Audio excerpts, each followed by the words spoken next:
We're at a very unusual moment in the intersection of academia and popular culture with comics. It was, from our perspective in the business, a dying industry. Sales were falling off the roof. As far as comics was considered, we assumed there was no future.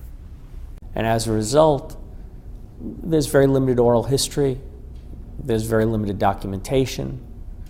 Most of the history was lost. So I thought we should have a graphic novels collection in the library for research and teaching.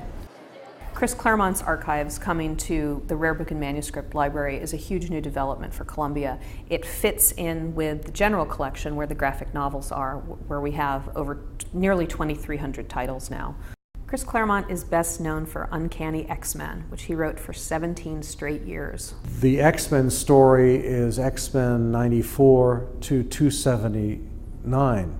Those 17 years encompass the evolution of the lives and realities of the characters through various iterations and adventures that can be minorly compartmentalized but not really separated.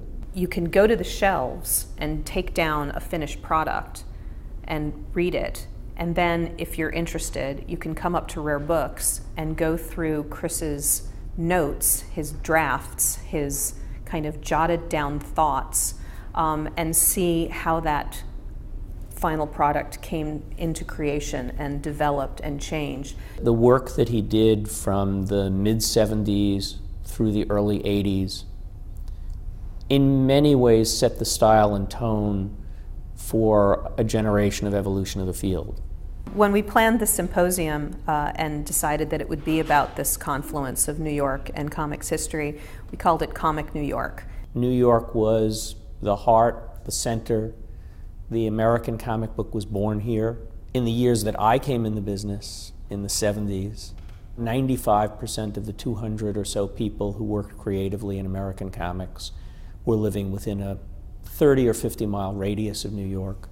And so it seemed to us that using this symposium and symposia to come, because we hope that this will be a semi-regular series of events, would promote the collection, publicize the collection, make it clear both to the Columbia community and to the scholarly community at large that Columbia is a place to investigate and explore and examine and contemplate the history of this medium.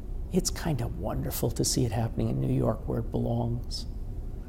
There are so many wonderful creative people still working in comics in New York. There's a complete renaissance going on in Brooklyn of young people creating their own comics material. There's so many scholars with so much to offer. And people like coming to New York to talk because, after all, where else is the capital of argument? This is the place where you go to debate anything on a reasonable and intellectual fashion.